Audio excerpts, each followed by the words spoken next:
بسم اللہ الرحمن الرحیم۔ السلام علیکم ورحمۃ اللہ وبرکاتہ۔ ایک دن حضرت بابا فرید گنج شکر رحمۃ اللہ علیہ درخت کے نیچے اپنے ساتھیوں اور مریدوں سے محو گفتگو تھے کہ ایک ہندو عورت اپنے سر پر دودھ کا برتن رکھے ہوئے ادھر آ نکلی۔ حضرت بابا فرید رحمۃ اللہ علیہ نے رسم درویشی کے مطابق اس بت پرست عورت کی خیر و عافیت دریافت کی۔ ہندوؤں کی نظر میں وہ ایک نیچ ذات سے تعلق رکھنے والی عورت تھی، اس لیے کوئی شخص بھی اس سے انسانی لہجے میں گفتگو نہیں کرتا تھا۔ آج جب اس نے ایک دوسرے مذہب کے ماننے والے بزرگ شخص کی طرف سے برابری کا سلوک دیکھا تو اپنی حالت زار بیان کرنے لگی۔ میرا تعلق اجودھن میں بسنے والے گوالوں کے خاندان سے ہے۔ باپ دادا دودھ فروخت کر کے اپنا پیٹ پالتے تھے۔ میرا شوہر مر چکا ہے اور میں برسوں سے دودھ فروخت کر کے اپنے بچوں کی پرورش کر رہی ہوں۔ پہلے زندگی پرسکون تھی، مگر کچھ دنوں سے ایک عجیب و غریب مصیبت کا شکار ہوں۔ یہ کہہ کر گوالن عورت ادھر ادھر دیکھنے لگی جیسے وہ کسی سے خوف زدہ ہو۔ حضرت بابا فرید رحمۃ اللہ علیہ نے عورت کی ذہنی کشمکش کو محسوس کرتے ہوئے فرمایا، تم بے خوف و خطر اپنے دل کی بات کہہ ڈالو۔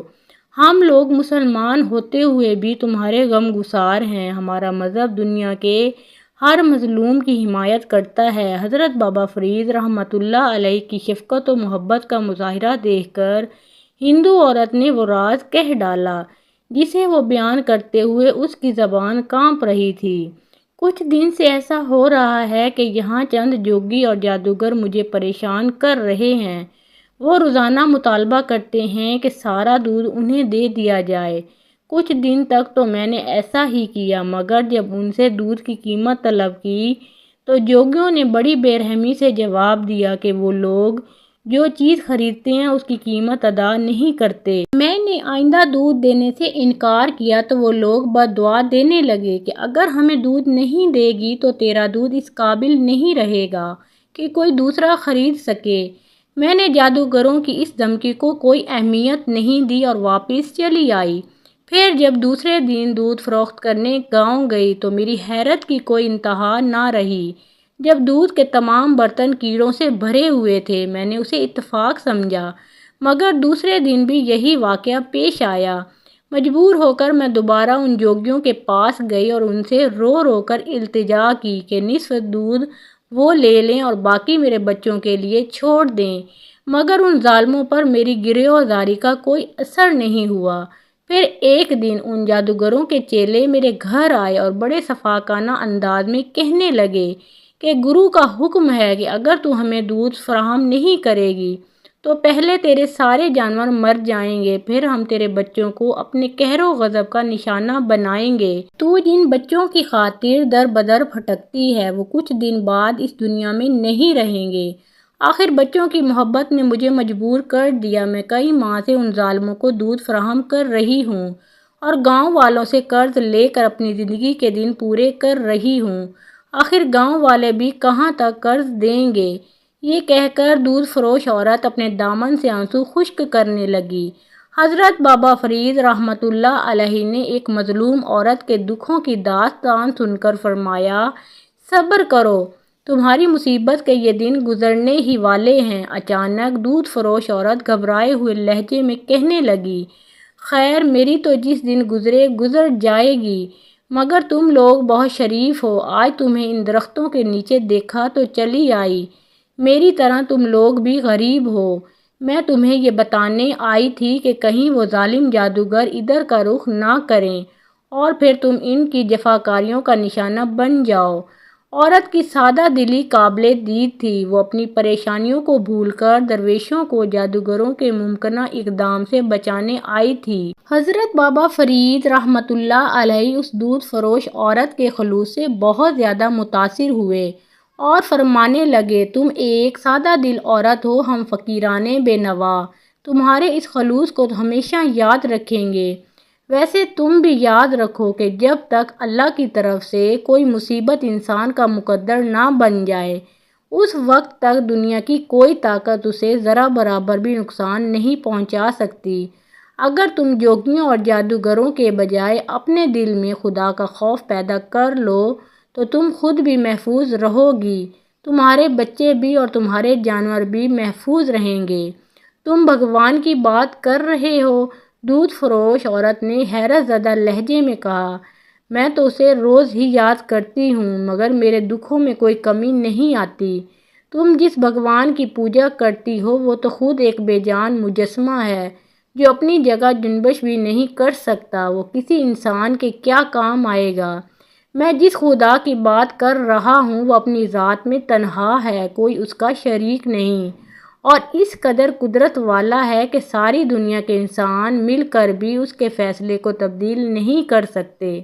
تم اسی خدا کو پکارو، وہ تمہیں ان دو چار شرپسند یوگیوں سے نہیں دنیا بھر کے ستم گروں سے نجات دے گا۔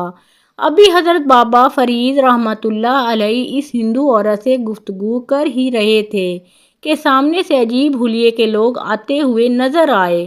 جیسے ہی آنے والوں پر عورت کی نظر پڑی وہ دہشت زدہ ہو کر حضرت بابا فرید رحمۃ اللہ علیہ سے کہنے لگی، یہ انہی جادوگروں کے چیلے ہیں، آج مجھے تمہارے پاس کچھ دیر ہو گئی تو یہ میری تلاش میں یہاں تک آ پہنچے۔ حضرت بابا فرید رحمۃ اللہ علیہ نے عورت کو خوف زدہ دیکھ کر فرمایا، تم میری مہمان ہو اس لیے تمہیں ہراساں ہونے کی ضرورت نہیں، میں خود ان لوگوں کو جواب دے دوں گا۔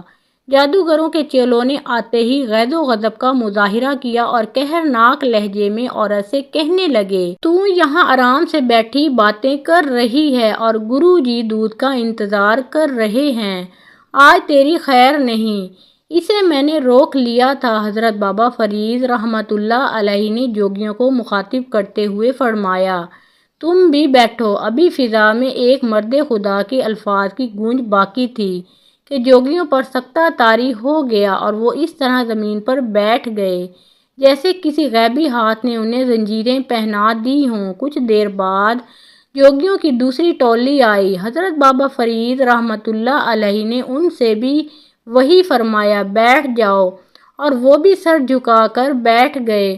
الغرض گرو نے اپنے تمام چیلوں کو بھیجا اور وہ سب کے سب اس طرح بابا فرید رحمۃ اللہ علیہ کے سامنے سر جھکا کر بیٹھ گئے جیسے انہیں کسی طاقتور مقناطیس نے جکڑ لیا ہو۔ آخر میں جوگیوں کا گرو اپنے چیلوں کو ڈھونڈتا ہوا ادھر آ نکلا۔ تم لوگ یہاں کیا کر رہے ہو؟ گرو نے غضبناک ہو کر اپنے شاگردوں کی طرف دیکھا۔ انہیں میں نے قید کر لیا ہے، اب یہ کہیں نہیں جا سکتے۔ حضرت بابا فرید رحمۃ اللہ علیہ نے فرمایا، کون ہے اس دنیا میں جو میرے چیلوں کو قید کر سکے؟ گرو نے انتہائی غرور و تکبر کا مظاہرہ کرتے ہوئے کہا اور پھر بلند آواز میں اپنے منتر پڑھنے لگا، اب تیرا کوئی منتر نہیں چلے گا۔ حضرت بابا فرید رحمۃ اللہ علیہ نے فرمایا، کفر کے دن پورے ہو چکے۔ گرو پر ہذیانی کیفیت طاری ہو گئی، وہ چیخ چیخ کر منتر پڑھنے لگا، بدی کی تمام طاقتوں کو پکارتا رہا مگر آج کوئی اس کا مددگار نہیں تھا۔ آخر گرو نے حضرت بابا فرید رحمۃ اللہ علیہ کے قدموں پر سر رکھ دیا اور اپنے چیلوں کی رہائی کے لیے التجا کرنے لگا، تیرے شاگردوں کو صرف ایک شرط پر رہائی مل سکتی ہے کہ تو انہیں لے کر یہاں سے دور چلا جا۔ حضرت بابا فرید رحمۃ اللہ علیہ نے پرجلال لہجے میں فرمایا، اگر آئندہ تو نے مخلوق خدا کو تنگ کیا تو پھر تجھ پر خدا کی زمین تنگ ہو جائے گی۔ گرو بہت دیر تک حضرت بابا فرید رحمۃ اللہ علیہ سے معافی مانگتا رہا اور پھر اپنے چیلوں کو لے کر اجودھن کی حدود سے نکل گیا۔ گرو کے جانے کے بعد حضرت بابا فرید رحمۃ اللہ علیہ اسی جگہ پر اقامت گزین ہو گئے اور پورا قصبہ آپ کی اس کرامت کے شور سے گونجنے لگا۔ نتیجتاً سینکڑوں بت پرست حلقہ اسلام میں داخل ہو گئے۔